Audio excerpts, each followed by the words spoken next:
Dörd Komançı. Meşənin qaranlığı ilə dörd atlı irəliləyirdi. Onların dəhşətli görkəmləri vardı. Qırmızı rəngə boyanmış bədənləri, yanaqlarında dönmə şəkillər, başlarında yellənən ağ lələklər qorxunc təsir bağışlayırdı. Kənardan baxan onların Komançı olduğunu zənn edərdi. Dörd Komançı səssizcə Morris Mustangerin daxmasına yaxınlaşdı. İçəridən səs gəlmirdi. Başçı İspan dilində bəlkə də hələ evə qayıtmayıb deyirdi. Ancaq o gərək evdə olaydı. Bəlkə təzədən harasa gedib. Evin dalında çardaq olmalıdır. Mustanger evdə olsa, biz onun atlarını orada taparıq. Gedin baxım. Başçı bir neçə dəqiqəyə qayıtdı. Bizimki gətirmiş deyə xeyli hündür səslə bildirdi. Burada yoxdur. Onlardan biri İspan dilində dedi. Daxmanın içinə girib öz gözümüzlə görsək pis olmazdı. Bir təhər qapını açıb içəri girdilər. Daxmada bir adam əl-qolunu açıb döşəməyə uzanmışdı. Yəqin ölüb, yoxsa bizim səsimizi eşidərdi. Başçı yeri uzanmış adamı nəzərdən keçirib dedi. Yox, ölməyib, amma lül-qəmbərdir. Ümidvaram ki, bu heyvan içkinin hamısını içməmişdir. Budur, bu da şüşə. Bizim də payımız qalıb. Yəqin ki, ev sahibi gec-tez qayıdacaqdı. Qonaqlar onu gözləmək qərarına gəldilər. Bu Komançilər Meksikalılardı. Başçıları isə Mustanger Maguel Diaz idi.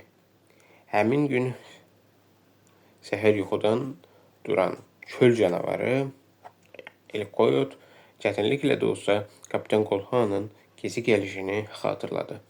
Şərab dalınca meyxanaya gedən Diaz'a məlum oldu ki, Morris Mustanger gecə ikən çölə yollanıb. Odur ki, daxmada çox ləngimədi. Tələsik bir neçə parça qızdırılmış ət yedi. Üstündən şərab içdi. Sonra tüfəngini yəhərə bağladı. İki tapançanı tokkasına keçirdi. Yəhərə sıçrayaraq atını çapdı. El Coyote'un planından xəbərdar olan 3 yoldaşı da ona qoşuldu. İz azdırmaq üçün onlar Komançı kimi geyindilər. Meksikalılardan biri filmi göstərərək dedi. Bunu vurub öldürsək yaxşı olmazmı?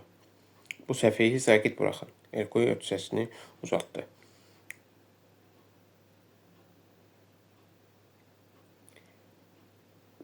Barajo qayanın başına çıx. Don Morrisu hər an gələ bilər. Ay işığında onu uzaqdan görə bilərsən. Görən kimi tez bura gəlib bizə xəbər et. Barajo daxmadan çıxıb qayaya tərəf yönəldi. Daxmada qalan muzlu qatillər qumara oturdular. 1 saat idi. Oynayırdılar. Kəskin bir səs oyunu dayandırdı. Bu səs ayılmış filmin qəfil qışqırtısı idi. Meksikalılar yerlərindən sıradılar və hər ikisi bıçağını çıxardı. Filmin həyatı təhlükədə idi. Barajonun qapıda görünməsi nökəri ölümdən xilas etdi. O gəlir, artıq qayaya yaxınlaşır. Tez olun deyə Barajo pıçıldadı. Filmi öldürməyə macal olmadı. Daxmadan çıxıb qaranlıqda böyük bir ağacın altında puskuda dayandılar. Çox keçmədən at ayaqlarının tappıltısı eşidildi. Hələ atmayın deyə Maguel Diaz amiranə bir tərzdə pısıldadı. Qoy bir qədər də yaxınlaşsın. Onun özünü və atını tutub saxlayarıq. Müqəmmət göstərsə öldürərik. Şərti unutmayın. Birinci gülləni mən atacağam. Yaxınlaşmaqda olan atlının qabağına sıçrayan El Coyote'un səsi eşidildi. Silahını ver, atdan düş. El Coyote atının yüyərindən yapışdı. Qalan 3 nəfər atlının üzərinə atıldılar. Atlı heç bir müqavimət göstərmədi. O nə çırpınır, nə silahı ilə özünü müdafiə edir, nə də bir kəlmə söz deyirdi. Onlar Qaranlıqdan ay işığının düşdüyü yerə çıxdılar. Meksikalılar dəhşət içində çığıraraq geri atıldılar. Var gücləri ilə atlarının yanına qaçdılar. Onlar adamları dəhşətə gətirən başsız atlını görmüşdülər. Yenə də başsız atlı. Axtarış dəstəsi durmadan irəliləyirdi. Bəziləri tərəddüd edir, dəstəni tərk etmək istəyirdilər. Kolhan başqalarından daha çox sarsılmışdı. Gözləri bərələ qalmış, dodaqları ağarmış, çənəsi sallanmışdı. Günəş batdıqda iz axtaranlar qaranlıqda axtarışın mənasız olduğunu bildilər. Meşəyə qayıdıb düşərgə salmaqdan başqa əlac yox idi. Bu vaxt qaladan gəlmiş çapar mayor üçün kağız gətirdi. Kağızda Leona'nın 50 milliyində San Antonio rayonunda Komançilərin hücumu barədə xəbər verilirdi. Mayor və dragunlar təcili olaraq qalaya qayıtmalı oldular. Dəstənin qalan üzvləri tonqalın ətrafına toplaşıb axşam yeməyinə başladılar. Kolhan sarsıntı içində başqalarından kənarda oturmuşdu. İçkidən keflənmiş gənclərdən biri onu səslədi. Kassi Kolhan, dostum, gəl tonqalın yanında bizimlə bərabər otur. Biz hamımız sənin dərdinə şərik olarıq. Qisas almaq üçün əlimizdən gələni edərik. Gəl bizimlə viski iç. Bu sənə faydalı olar. Kolhan bu dostuyana təklifi qəbul etdi. Çox keçmədi. Onun tutqun ovqatından əsər əlamət qalmadı. O qədər şənləndi ki, hətta ətrafdakıları təəccübləndirdi. Biraz sonra adamlar otun üstündəcə uzanıb yuxuya getdilər. Yalnız Kolhan yatmamışdı. Onun hərəkətlərində acı da olsa sərxoşluq hiss olunmurdu. Onun nəsə bir niyyəti vardı. Sübhün açılmasına hələ 6 saat var. Vaxtım çatar. Əgər meyid oradadırsa, onu tapmalıyım. Ancaq bu nə idi? Əgər mən onu tək görsəydim, dəli olduğumu düşünərdim. Pərvərdigara, bu nə ola bilər? Kolhan meşə yoluna yenicə çıxmaq istəyirdi ki, bir atlının yolla gəldiyini gördü. Uzaqdan Kolhan onun başsız atlı olduğunu gördü. Kolhan atı, zolaqlı şalı, pələng dərisindən uzun buxac çəkmələri tanıdı. Bunlar hamısı Morris Mustang'in idi. Dəhşətdən donan Kolhan yandakı cığırda dayanaraq tərpənə bilmirdi. O titrək səslə pıçıldadı. Aman Allah, bu nədir? İnsandırmı? Yoxsa şeytan məni ələ salır? Bəlkə mən dəli olmuşam. Xəlvətcə tonqalın yanına qayıdıb, yatan gənclərin arasında özünə yer elədi. Gizli etiraf. Səhər o boşdan malikanənin heyəti adamla dolmuşdu. Ən müxtəlif paltarları və silahları olan bu adamlar malikanə sahibinin itmiş oğlunu axtarmağa toplaşmışdılar. Onlar Henry'nin öldürülməsindən danışır, Morris Mustang'i cani hesab edirdilər. Woodley Poindexter bugünkü dəstənin başında durmalıydı, lakin dəstə ləngiyirdi. Ona görə ki, Alamoya gedən yolu tanıyan bir adam yox idi. Bələdçi tapılmasa da yola çıxdılar. Dəstə yenicə yola düşmüşdü ki, malikanənin qapısında bir atlı göründü. Bu Zeb Stump idi. Qoca ovçunun baş vermiş bədbəxtlikdən xəbəri yox idi. Onun gəlişi bir təsadüf idi. Çöldən ovladıqlarını plantasiya sahibinə gətirmişdi. Luisa qocanı görəndə çox sevindi. Onu öz dostu bilirdi və sirrini ona aça bilərdi. Pluton kədərli hadisə barədə xəbər verdikdə Zeb Stump bərk heyecanlandı. Bu an damdan Luisa'nın səsi gəldi. Mən buradayam, Mr. Stump. Buyurun, gəlin. Çox təəssüf ki, Plutonun dedikləri doğrudur. Qardaşım itmişdir. Sırağa gün axşamdan sonra onu heç kəs görməmişdir. Bəli, bu çox ağır xəbərdir, Mrs. Louisa. Bəlkə bu işdə mənim sizə köməyim də idi. Bunun üçün hər şeyi müfəssəl bilməliyəm. Louisa həmin gecə baş vermiş hadisəni Zepstampa danışdı. Ovçu artıq hər şeydən hali idi. Zepstamp qızın bu etirafına o qədər də təəccüblənmədi. Qızın halına yanaraq dedi: Mrs. Louisa, bu hələ bir şey deyil. Qoca Zep burada utanılası bir şey görmüş. Qadınlar yalnız qadın olaraq qalırlar. Dünyanın hər yerində belədir. Mustanger belə çirkin iş tutmaz. Əldə nə kimi sübutlar var? İzləri tutub gəzmişlər və nə isə tapmışlar. Bunu demək istəmirlər. Onlar bugün də axtarışa gediblər. Bəs Mustanger özünə bəraət qazandırmaq üçün nə deyir? Onun özünü də tapa bilmirlər. Bəlkə də qardaşımı öldürən adam onu da öldürmüşdür. Dediniz ki, onun izini tutub getmişlər. Əgər o sağdırsa, Alamoda olacaqdır. Niyə oraya getməyiblər? Hə, anlayıram. Heç kəs Alamonun yerini bilmir.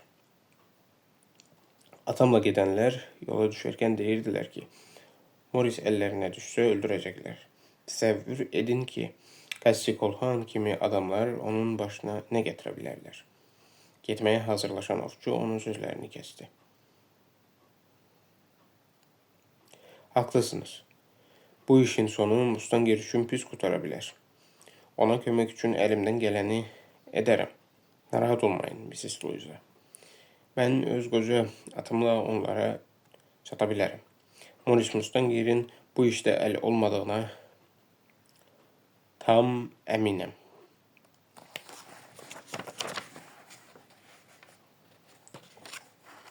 Ələ keçirilmiş məktub. Qorxudan vahiməyə düşmüş Elkuyot və onun dostları qaçıb tələsik yəhərə sıçradılar. Onların fikrində bir şey vardısa, o da bu tənha daxmadan uzaq qaçmaq idi. Onlar Mustanger'in atını, paltarını yaxşı tanımışdılar. Lakin at bir yerdə dayanmadığından yəhərdəki başı yaxşı görə bilməmişdilər. Atlılar cəngəllik boyu atlarını dörd nala sapdılar. Nəhayət gəlib cəngəllikdə bir yerə çıxdılar. Ağac qoğuşunda gizlətdikləri Meksika paltarını çıxarıb geyindilər. Elkuyot daxmasına gəlib çarpayıya uzandı. Bundan sonra adamın gözünə yuxu gedərmi? Pərverdigara, bu nə qorxunç mənzərə idi. Adamın qanı damarında donur.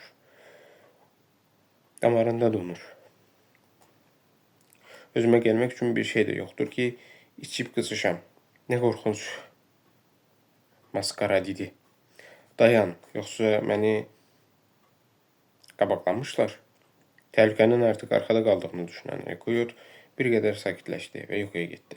Səhər açılanda yarıyuxulu Diaz kiminsə daxmaya yaxınlaşdığını eşitdi.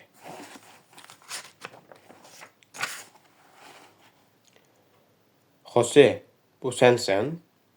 Bəli, senyor, mənəm. Jose Isidora'nın nökəri idi. Lakin eyni zamanda Elkuyot'a işləyirdi və bunun üçün ondan yaxşı pul alırdı. İndi də o Isidora'nın Morris'e yazdığı növbəti məktubu gətirmişdi. Diaz tələsik məktubu açıb azgözlüklə oxumağa başladı. Isidora məktubda Morris'i dayısı Silvio'nun evinin qarşısındakı təpədə görüşə çağırırdı. Elkuyot bu vacib xəbərə görə Jose'yə $1 verib onu yola saldı. Isidora təpənin yamacında dayanıb gözləyirdi. Hindu şalının altından saatını çıxarıb baxdı. Biraz tez gəlmişəm. Bəlkə də heç gəlməyəcək. Ah, gəlsəydi. Isidora'nın Mago'yla olan münasibətini sevgiyə adlandırmaq olmazdı. Xoşbəxtlikdən onun quldur olduğunu çox tez bilmişdi. İndi ona nifrət edirdi. Morrisin onu hinduların əlindən qurtardığı gündən bu igid gənci unuda bilmirdi. O hər şeyi bilməlidir. O Isidoranın etirafını necə qəbul edəcək? At ayaqlarının tappıltısı eşidildi. Gələn Morris Gerald deyil, Maguel Diaz idi. Isidoranın əhvalı pozuldu. Birinci olaraq Elkuyot danışdı. Xoş gördük, sinyorita. Kim güman ederdi ki, sizi bu kolluqda görmək olar? Don Maguel, bu heç də sizə aid deyil. Qəribə cavabdır, sinyorita. Bu əlbəttə mənə aiddir və mənə də aid olmalıdır. Senyor, kiminlə danışdığımızı unutmayın. Mən bunu heç vaxt unutmuram. Siz yoxsul olduğu üçün insana nifrət edən qadınlardan deyilsiniz. Alicənablığınız barədə əlimdə sübutum var. Nə kimi sübut? Bu sübut haradadır?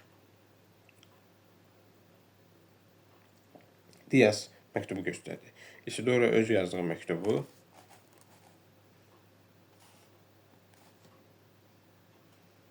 tanıdı. Bu məktub əlinizə necə keçmişdir? Bunun əhəmiyyəti yoxdur. Bu məktub Morris Mustangeri sevdiyinizi göstərir. Ancaq bilin ki, siz onu heç bir zaman görməyəcəksiniz. Belə də, bəli, mənə söz verin ki, onunla bir daha görüşməyəcəksiniz. Söz verməsəniz, buradan getməyəcəksiniz. Siz zarafat edirsiniz, Don Maguel, eləmi? Yox, Donya Isidora. Mən tamamilə ciddi deyirəm. Elkuyotun baxışlarında soyuq və amansız qətiyyət vardı. Əlləri də artıq xəncərin dəstəsindən tutmuşdu. Isidora hətta özünü itirdi. Bu quldurdan yaxa qurtarmaq çətin məsələ idi. Atını seyirtsə, Elkuyot onu arxadan vura bilərdi. Çünki tapancası da xəncəri kimi əlinin altında idi. Lakin qız qorxusunu üzə vurmadı. Bərkdən dedi. Bu boş sözdür, sinyor. Siz məni qorxutmaq istəyirsiniz. Ha. Mən sizin nəyinizdən qorxmalıyım?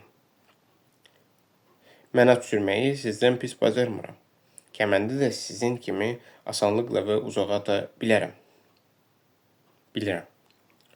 Bir baxın, mən kəmənd atmağı necə bacarıram?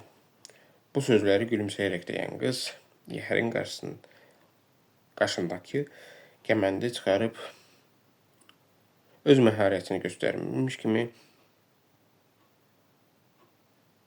qoluna dolamağa başladı. Diaz hələ ki, heç nə başa düşmürdü. Qızın niyyətini kəmənd qollarına dolanıb, onu bərk sıxanda anladı. Artıq gec idi. Qüvvətli bir təkan onu atdan aşırdı. Elkuyot yerdə hərəkətsiz uzanmışdı. Atdan yıxılarkən huşunu itirmişdi. Isidora atını bir qədər dala çəkərək, müqəddəs Məryəm, yoxsa mən onu öldürdüm? Bəlkə qəsdən özünü bizliyə vurub ki, ona yaxınlaşım. Əlvida, Don Maguel. Isidora bu sözləri deyib, kəməndin ipini yəhərin qaşından kəsdi və atını evə doğru çapdı.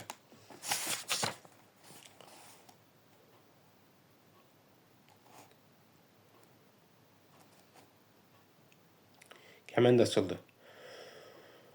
Luisa Zipstamp ilə söhbət etdikdən sonra öz otağına keçdi və dua etməyə başladı. O, bu dəhşətli cinayətdə Morris Geraldın müqəssir olmadığına bir dəqiqə də olsun şübhə etmirdi. Günəş xeyli yüksəlmişdi. Damdan qulluqçuların səsi gəlirdi. Onlar Morris Geraldın adını çəkirdilər. Luisa dama çıxıb saxta bir ciddiyyətlə soruşdu. Kimin haqqında danışırsınız? O indicə ağacların arasına girib yox oldu. Oraya baxın. O qara şləpanı, məxmər pəncəyi görürsünüz? Bu odur. Əminəm ki, həmin oğlandır. Pluto, sən yəqin səhv edirsən. Burada çoxları belə geyinirlər.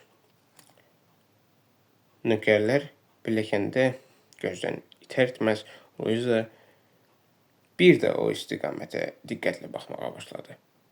Atlı gözdən itmişdi. 10 dəqiqədən sonra Luiza çayın o biri sahilində idi. O təpənin başına çatdıqda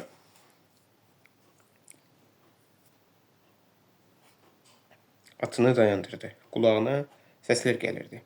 Həm kişi, həm də qadın səsləri idi. Atın yüyəyini tərpətdi. Yəhərli bir at talada o yan bu yana qaçırdı. Qolları bağlı bir kişi yəhərdə uzanmışdı. Bu adam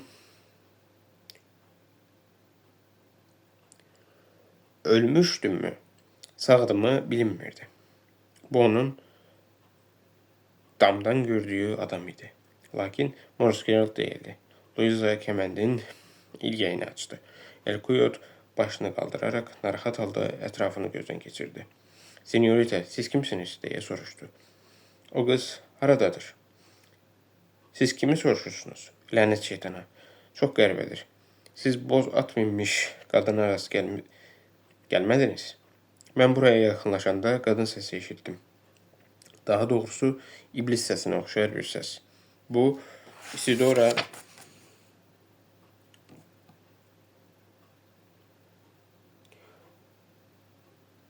Covarrubias de los Llanos üçün böyük tərifdir. Görüm onu lənətə gəlsin. Bəli, o haradadır, senyorita? Deyin, o haradadır? Bilmirəm, ehtimal ki, cığır aşağı inmişdir. Mən bu tərəfdən gəlirəm. Hə, demək, evə getmişdir. Senyorita, siz mərhəmətlisiniz. Məni bu ilgəkdən xilas etdiyiniz üçün sizə minnətdaram. Güman edirəm ki, yəhərdə otura bilərəm. Məni yalnız yəhərə qaldırmaq lazımdır. Carlito, buraya gəl, deyə o atını səslədi və qəribə bir fit çaldı. At fit səsini eşidib sahibinin yanına gəldi. Siz mənə azca kömək etsəniz, elə bilirəm yəhərə qalxaram. Gənc qız Meksikalını güzbala yəhərin üstünə oturda bildi. Elkuyot dedi, salamat qalın, senyorita. Görürəm ki, siz Meksikalı değilsiniz. Məncə Amerikalısınız. Ancaq fərqi yoxdur. Miguel Diaz bu xidmətiniz üçün sizə borclu qalmaz. Elkuyot bunu deyib atını tərpətdi. Luiza Diaz'dan qalmış məktubu yerdən götürdü. Məktub Don Morris Gerald sözləri ilə başlayırdı. Altında Isidora'nın adı yazılmışdı. Luiza atına güclə mindi.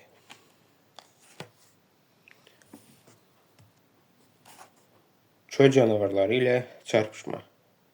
Yaralı özünü suya çaktırıp yanıqısını söndürdükten sonra otların üzerinde uzandı. Ayağı indi bir o kadar bərk ağrımırdı. O bərk yuxuya getdi, lakin çox yata bilmədi. Ağrıyan yerləri göynədiyi üçün yuxudan oyandı. Səhər açılanda yenə qara quzğunlar peyda oldular. Azlıq ona güc gəlirdi. Yaxında bir fındıq ağacı vardı. Əl ağacı ilə bir neçə fındıq saldı. Bu onun səhər yeməyi oldu. Getmək mümkün değildi. Kiçik bir hərəkət ağrılara səbəb olurdu. Başqa əlac yox idi. Yerindəcə oturub qalmalıydı. Yenə də səslər eşidildi. Çayın qumlu sahilinə dəyən kiçik ayaqların tappıltısı eşidildi. Ətrafına baxdı. Çayın sahili ilə o yana, bu yana qaçışan canavarları gördü. Adətən canavarlar insana hücum etmirlər. Lakin insanın zəif olduğunu, özünü müdafiə iqtidarında olmadığını hiss edər-etməz cəsarətə gəlirlər. Canavarlar onun yarasındakı qan iyini duymuşdular. Yaralının o bıçağından başqa bir silahı yox idi. Tapancası və tüfəngi atın yəhərində getmişdi. O bıçağını çıxarıb döyüşə hazır vəziyyət aldı. Birdən-birə 6 canavar onun üstünə atıldı. Yaralı var qüvvəsini toplayıb durmadan bıçaqla onlara zərbələr indirdi. Lakin qüvvələr bərabər değildi. Yaralanmış canavarları başqaları əvəz edirdi. Yaralı ilə canavarlar arasında ölüm-dirim mübarizəsi gedirdi. Getdikcə onun qüvvəsi tükənirdi. O artıq bir neçə heyvan öldürmüşdü. Lakin qalanları daha da qudsuzlaşmışdılar. Elə bu vaxt at ayaqlarının tappıltısı və it ürüşü eşidildi. Yaralı qışqırıb köməyə çağırdı. Atlı onun səsini eşitməyə bilməzdi, lakin cavab gəlmədi. Atlı ötüb keçdi. At ayaqlarının səsi eşidilməz oldu. Birdən canavarlar ondan əl çəkdilər. Yekəpər bir it bərkdən hürə-hürə kolluğun içindən çıxıb canavarların üstünə atıldı. Birinin boğazından yapışıb şoğul kimi yerə sırpdı. Başqa bir canavarın da aqibəti belə oldu. Canavarlar ulamağa başladılar və qaçıb yox oldular. Dostum, Tara, bu nə xoşbəxtlikdir, dostum. Morris daha heç bir şey görmürdü. O əlini uzadıb xilaskarını qucaqladı. Dirsəyinə söykənib ətrafına baxdı və qan içində olan canavarları görüb əti ürpəşdi. Huşunu itirdi. Bəlkə də belə yaxşı idi, çünki huşunu itirməsəydi, bundan da qorxunc mənzərə görəcəkdi. O özündən gedərkən başsız atlı talada göründü. İt yenə də onun dalınca getdi, lakin tez qayıdıb yaralının yanında uzandı. Üstündə başsız adam oturmuş. At ona yaxşı tanış idi, lakin özü də ağlı ilə fikirləşdi ki, indi yaralı sahibinə daha çox lazımdır. İtin qulağı səsdə idi. Hərdən bir başını qaldırıb qəzəblə ulayır, yerə ilə quzğunları qovurdu. Mustangerin dostları. Hinduların onu buraxıb daxmadan qaçdıqları filmin yadında idi. Onlar gözlənilmədən qayıda bilərdilər. Film bunu düşünüb şamı söndürdü və xəlvətcə daxmadan çıxdı. Sinə-sinə böyrüdəki ağacın kölgəsinə getdi. İrəldən hədələyici səslər gəlirdi. Sonra qorxunu andıran qırıq-qırıq nidalar eşidildi. Bundan sonra it yürüdü. Adamlar ağaca bağlanmış atların yanına qaçıb yəhrə sıçradılar və düzənliyə doğru çapdılar. Bunlar daxmada olan həmin 4 hindu idi. O tir-tir əsərək bir qədər də ağacın dalında qaldı. Sonra sinə-sinə daxmaya qayıtdı. Qaranlıqda əli ilə içki şüşəsini tapdı. Ah, heyvan uşağı, hamısını içiblər. Görüm siz lənətə gələsiniz. Bir neçə dəqiqəlik sükutdan sonra Felim qışqırdı. Ura! Sandığa baxmaq ağıllarına gəlməyib. Qab içki ilə doludur. Heç kəs əlini vurmayıb. Bundan sevinən İrlandiyalı qaranlıqda çırtıq çalıb oynamağa başladı. Ağzını marçıldada qabı boşaltdı. Çox çəkmədən daxmadan xorultu səsləri gəlməyə başladı. Bu ikinci yuxu birincidən çox davam etdi. Nə qədər yatdığını bilmirdi. Ancaq birdən üzünə soyuq su töküldüyünü hiss etdi. Suyu tükən Zip Stump idi. Felim ayılsa da hələ tam özünə gəlməmişdi. Nəhayət onlar ciddi söhbətə başlaya bilərdilər. Felim hələ də keçirdiyi dəhşətlərin təsirindən qurtarmamışdı. Felim başına gələnləri danışırdı. Ovçu başını şübhə ilə yırğalayaraq dedi. Hindular, İspaniya kartı ilə oynayan hindular. Siz elə zənn edirsiniz, onlar hindular deyilmiş. Davam et. Gördüklərini axıra qədər nağıl elə. O gördüklərini, eşitdiklərini söylədikdən sonra Zeb daha sual vermədi. Daxmadan çıxıb otluğa uzandı. Felimin söylədikləri onun fikirlərini daha da dolaşdırmışdı. Bu vaxta dək Henry'nin yoxa çıxması vardı. Dünən səhərdən Mustangerin evə qayıtmamağı məsələni daha da mürəkkəbləşdirdi. Onun gözləri qarşısında bir-birinin üstünə qalaqlanmış hadisələr zənciri dururdu. Morrisin cəngəllikdə öldürülmüş olması fikri ona əzab verirdi. O qalxıb var-gəl etməyə başladı. Qoca ovçu qisas barədə düşünürdü. O qədər fikri getmişdi ki, Mustangerin köpəyinin böyründən ötdüyünü hiss etmədi. Ah, Mr.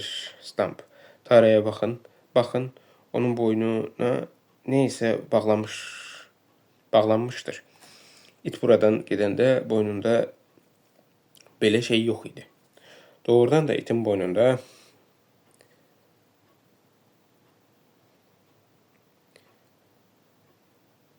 maral gönündən qayış vardı.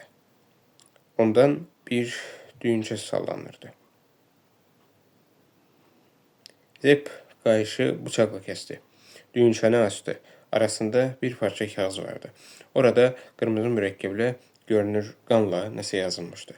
Qoca oxçu yazını tələsik oxudu. Feylim, o sağdır, o sağdır. Bir dəqiqədə yubanmaq olmaz. Yoxsa gec olar.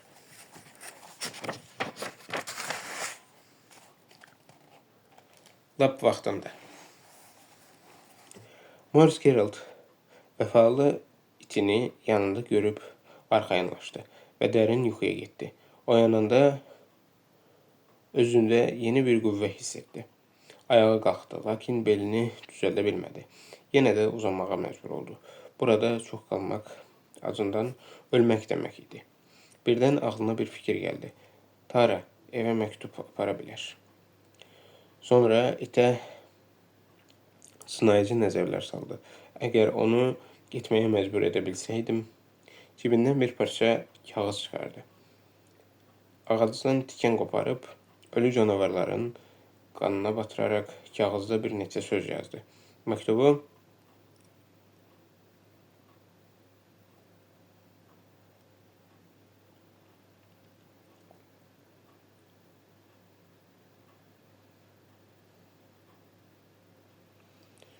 panamasından qopardığı parçaya büküb itin boğazına bağladığı qayışa bərkitdi. Vəfalı it onu tərk etmək istəmirdi. Lakin əlindəki ağacla iti vurduqda it zingildəyərək yola düşdü. Bağışla dostum, xəcalətindən çıxaram deyə Morris onun arxasınca baxdı. Ləngimədən yaxındakı ağaca çıxdı. Bulaşını iki budağın arasına sərdi və şarfla qamaq şəklində budağa bağladı. Bu hündür yerdə rahatca uzandı. Bilirdi ki, itin gəldiyini duyub canavarlar yenə qayıdacaqlar. Doğrudan da az sonra onlar cəngəllik tərəfdə göründülər. Sinə-sinə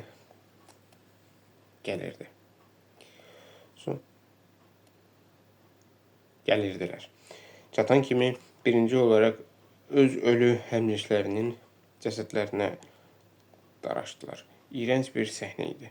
Sonra ağaca yaxınlaşdılar. Onlar qanlı ağızlarını yalayır və uğurlayırdılar. Nə qədər hündürə tullansalar da ağacın ağızları yaralının ayağına çatmırdı. Sonra yorulub ağacın altında uzanaraq gözləməyə başladılar. Morris özünü təhlükəsizlikdə hiss edirdi, lakin başqa bir təhlükə ağlına gəlməmişdi. Susuzluq ona əzab verməyə başlamışdı. Morris bu əzaba davam gətirə bilmirdi. Birdən qəribə bir hadisə baş verdi. Canavarlar gözlənilmədən ayağa qalxıb meşənin qalın yerinə qaçdılar. Morris sevinclə düşündü. Yəqin Tara qayıdıb gəlmişdir. Əyilib aşağı baxdı. Nə it, nə də nökəri gördü. Yaxında axan suyun şırıltısı gəlgəlləyirdi. Morris ağacdan düşdü. Suyun kənarına getdi. Suya əyilməzdən əvvəl dönüb geriyə baxdı. Canavarların nə üçün qaçdıqlarını indi başa düşdü. Xallı sarı pələng uzun bədənli ilan kimi əyə-əyə kolların arası ilə yaxınlaşırdı. Pələng əvvəl yavaş-yavaş gəlirdi. Birdən sürətini artırdı. Morris bıçağını və əl ağacını yatdığı yerdə qoymuşdu. Özünü çaya atmaqdan başqa çarəsi qalmadı. Lakin pələng ağaca dırmaşdığı kimi, samur kimi üzməyi də bacarırdı. Xallı yırtıcı onun üzərinə atılmağa hazırlaşan an ondan bir bağırtı qopdu. Pələng də ayqırdı, lakin Morrisin üzərinə atılmaq əvəzinə yerə sərildi. Onun qışqırtısına başqa bir səs əks-səda verdi. Güllə səsi. İri bir köpək ağacların arasından çıxdı. Sahildə iki adam göründü. Onların qışqırtısı Mustangera qeyri-adi səslər kimi gəlirdi. Qoca ovçu vaxtında özünü yetirmişdi. Güllə pələngin ürəyindən dəymişdi. Lakin özünü çaya yaralının yanına atan Zip Stump ağlını itirmiş bir adamın hücumuna məruz qaldı. Çox çətinliklə onu yerə yıxıb sakitləşdirə bildi. Morris yenidən huşunu itirdi. Felim ağlayırdı. Zep qışqırdı. Ağlama axmaq. O ölməyib, özündən gedib. Mənimlə əlləşməsi göstərir ki, onda ciddi bir şey yoxdur. Felim birdən qorxu və kədərini unudub oyanmağa başladı. Onun sevinci Taraya da sirayət etdi. Zep onlara fikir vermirdi. Bir daha xəstənin üzərinə əyildi. Onun bədənində qorxulu bir yara görmədi. Ardınca ətrafı nəzərdən keçirməyə başladı. Morrisin yerə düşmüş şləpasında Henry Poindexter sözü aydın oxunurdu. Plaşın da Henry'yə məxsusluğunu göstərən əlamətlər vardı.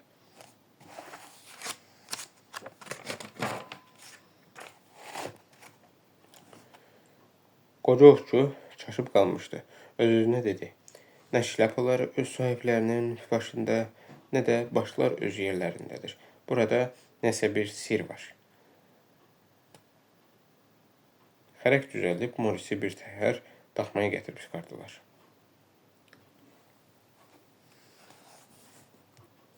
İblisə atılan güllə. Xəstə bütün gecəni zarıyır, sayıqlayırdı. Qoca ovçu onun yanında oturaraq hər sözünə fikir verirdi. O hələ ömründə belə qəliz bir işlə qarşılaşmamışdı. Taranın zingiltisi və uzun-uzadı ulaması eşidildi. Qoca tüfəngini götürüb bayra çıxdı. Aylı gecə idi. Çöl tərəfdən səs eşitdi. At nalının səsi idi. Qoca səhv etməmişdi.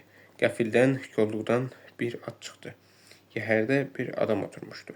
Qara sülyeti görünən atlanın başı yox idi. Pərverdigara, deyə qoca ovçu səsləndi. Onu dəhşət bürümüşdü. Lənət şeytana, İrlandiyalı düz deyirmiş. Bu nə olan şeydir?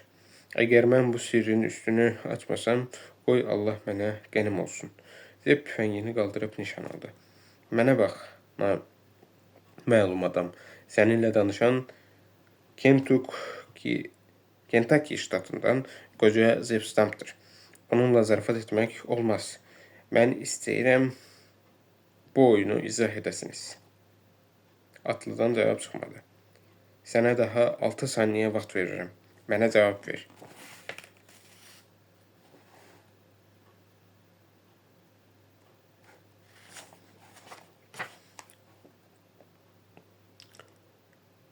Bir, 2, 3, 4, 5, 6.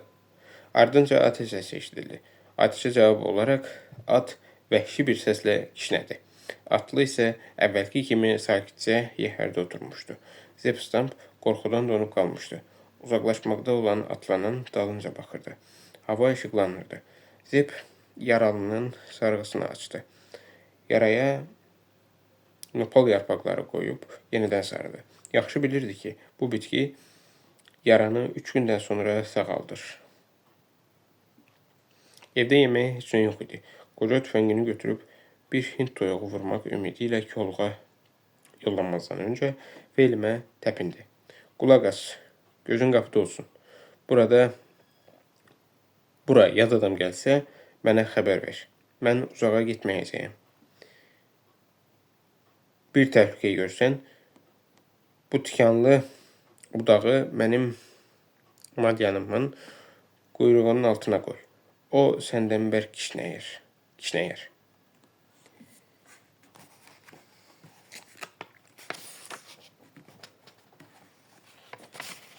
Şərti işarə. 10 dəqiqə keçməmişdi ki, at tapıltısı eşidildi. Gələn Isidora idi. Isidora İngilis dilində tərəddüdlə soruşdu. Don Morio burada yaşayır. Don Morris. Mr. Carroll bu daxmada olur. Lakin indi onun qonaq qəbul edəsi halı yoxdur. Mən Morrisonu görmək istəyirəm. O evdədirmi? Yoxsa o xəstədir. Onun ayaqları ağrıyır. Dərisi o halda düşüb ki, sanki 20 acıqlı pişiklə bir torbada oturubmuş. Salamat yeri qalmamışdır. Ən pisi odur ki, özündə deyil. Lakin senyor, doğrudanmı onu görmək olmaz. Mən ona borcluyam. Isidora atdan sıçrayıb qapıya tərəf getdi. İrlandiyalı indi anladı ki, Zepstampın dediklərini yerinə yetirmək zamanıdır. Cəld daxmaya girib əlində balta, çıxanda tapança, artıq onun gicgahına dayanmışdı. Silahı at deyə Isidora qışqırdı. Felim andaman elədi ki, balta ilə kaktus budaqları doğrayacaq. Isidora tapancanı aşağı saldı. Felimin hərəkətlərindən görünürdü ki, təhlükəli bir şey yoxdur. Yürə-yürə kolluğa getdi. Isidora təəccüblə durub baxırdı. Madyanın qopardığı vəhşi kişnərti at ayaqlarının səsinə qarışdı. Bir yandan da it ulumağa başladı. Felim məmnun halda gülümsəyirdi. Bu vəhşi konsert 10 dəqiqə davam etdi. Felim bir yana qapının ağzında dayanmış, Tara da bu çağırılmamış qonağa inanmırdı. Zebin nəhəng gövdəsi yaxınlıqda göründü. Ay axmaq İrlandiyalı səfihi. 30 girəvənkəlik bir Hind toyuğunu təzə nişan almışdım. Madyanın səsi ürkütdü. Bunu deyib Zeb üzünü Isidoraya tutdu. Güman edirəm, siz daxmanın sahibini görmək istəyirsiniz. Bəli, senyor, elə bunun üçün buraya gəlmişəm. Nə olar, əminəm ki, bir pis niyyətiniz yoxdur. Elə deyilmi? Amma o sizi tanıya bilməyəcək. Xəstədirmi? Nə baş verib? O yaralıdır. Ümid etmək olar ki, tezliklə özünə gələcək. Ser, mən şəfqət bacısı vəzifəsini görə bilərəm. İcazə verin, içəri girim. Ona qulluq edərəm. Zeb tərəddüd etməyə başladı. Anladı ki, mehmanxanaya onun üçün hədiyyə göndərən xanımdır. Özü də bütün varlığı ilə Morisə vurulmuşdur. Meksikalı qız səbirsizliklə cavab gözləyirdi. Nəhayət Zeb dilləndi. Nə olar? Məsləhət sizindir.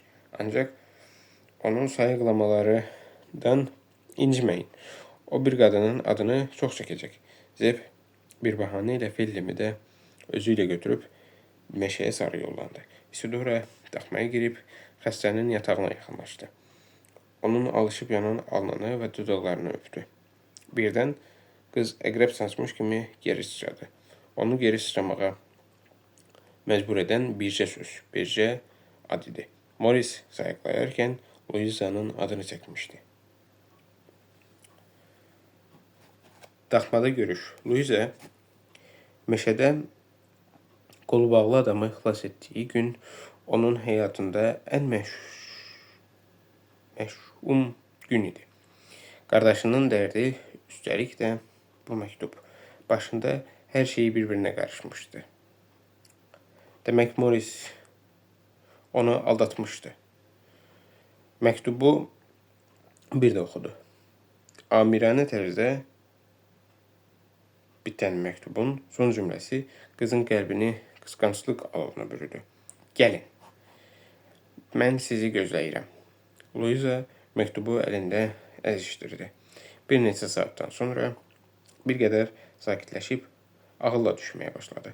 Morisi görüb məsələni ayırt etmək lazım idi. Luiza ertəsi gün atını minəndə günəş çıxmışdı.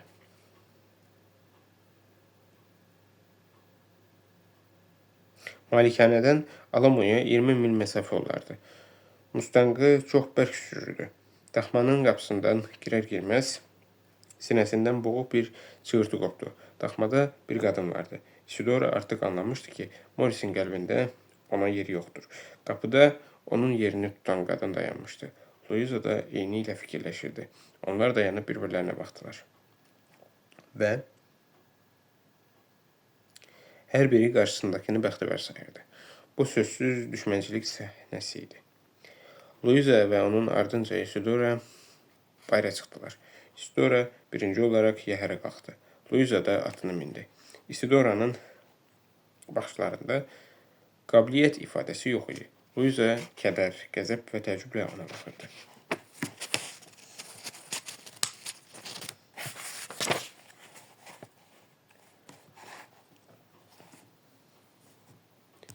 Xəbərçilik. Isidoranın qəlbini intiqam alovu parçalayırdı. Onların hər ikisi ölməlidir. Ancaq Morris kimin əlindən həlak olduğunu bilməlidir deyə düşünürdü. Başı buraxılmış at Leonaya tərəf çapırdı. Ondan bir qədər aralıda gözlənilmədən bir dəstə atlı göründü. Qarşıdan başqa bir dəstə atlı çıxdı. Isidora onların yaxşı geyinmiş adamlar olduğunu görüb, atını onların qarşısına sürdü. Atlılar onu dörd yandan dövrəyə aldılar. Isidora öldürmək istədiyi qızın atasını tanıdı. Adamlardan kimsəyə Woodley Poindexterə bu qızın Don Silvio Martinez'in bacısı qızı olduğunu söylədi. Martinez'in plantasiyası onun plantasiyaları ilə bitişik idi. Plantasiya sahibi ondan soruşub öyrəndi ki, çölün o biri tərəfində yalnız bircə daxma var. O da Morris Mustanger'in daxmasıdır. Adamlardan bir uğultu qopdu. Nəhayət onlar qatilin izini tapmışdılar. Onlara bələdçilik edən Isidora meşənin qurtaracağında atını saxladı. Odur, orada. Şuradakı sərv ağacını görürsünüzmü? Dedi. Orada bir eniş var. Bir qədər aşağı inin. Daxmanı görərsiniz. Kəşfiyyatçılar ondan daha bir şey soruşmadılar. Yolu onlara göstərən qızı unudub atlarını sərv ağacı istiqamətində çapdılar. Xəstənin yatağı yanında. Rəqibinin cəld və gözlənilmədən çıxıb getməsi Louisa'nı çaşdırmışdı. O yatağa yaxınlaşdı. Pərverdigara, o yaralıdır, ölür. Bunu kim edib? Cavab eşidilmədi. Morris, mənə cavab ver. Məni tanıyırsanmı?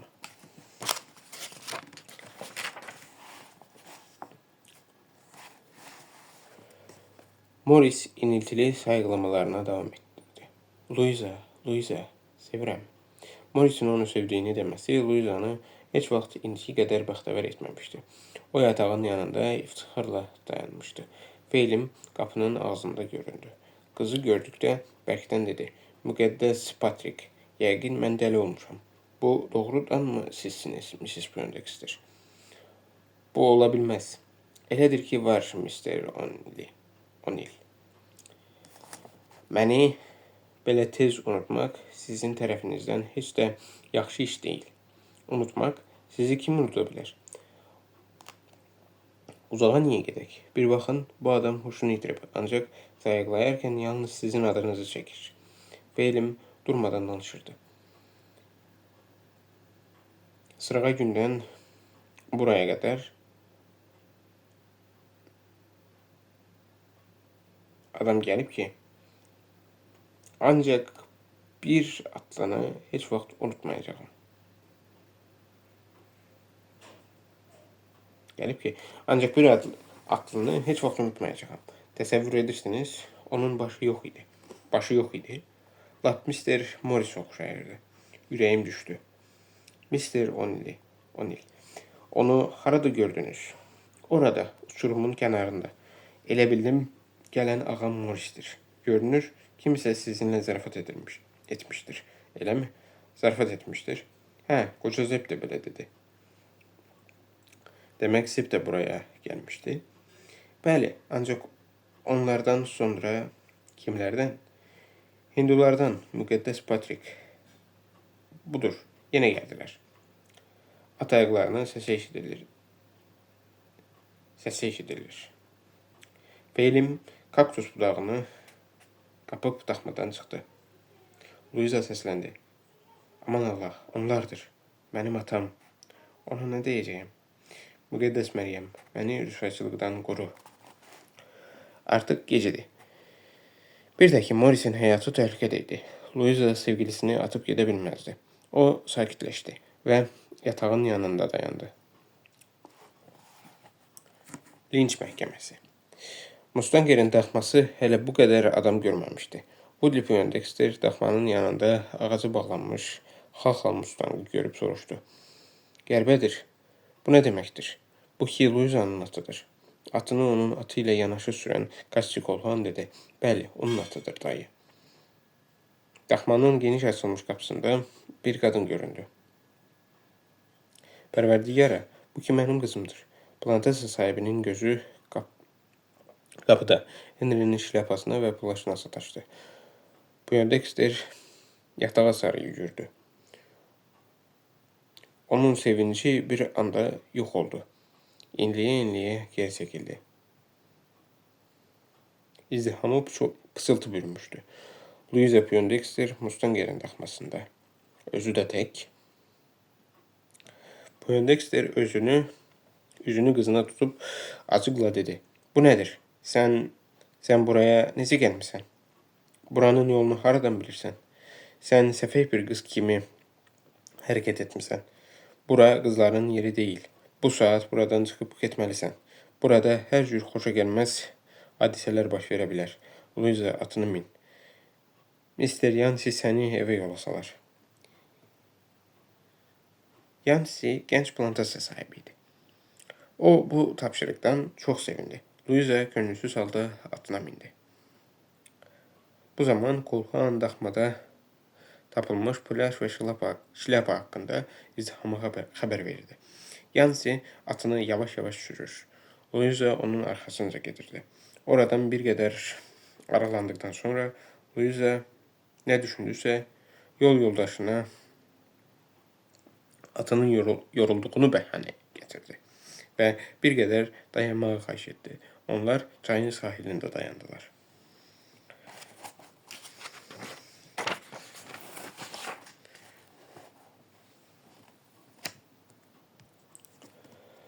Daxmanın yanından səslər gəlirdi. Bir nəfər ucadan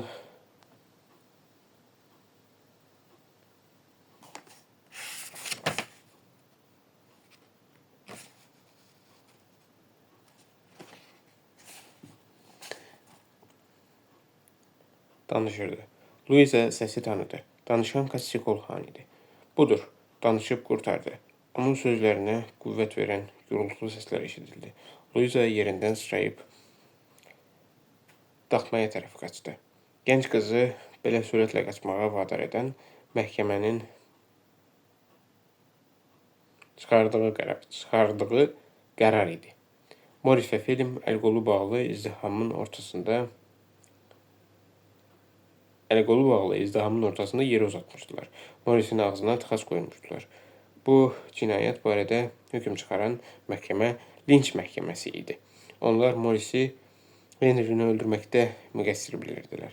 İzdiham Felimi ağzını açmağa belə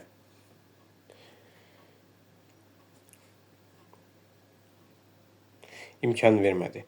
Məhkəmə cəmi 10 dəqiqə davam etdi. Sam Manley adlı birisi hökm ilə razı deyildi. O deyirdi ki, əldə kifayət qədər dəlil yoxdur. Müttəhimin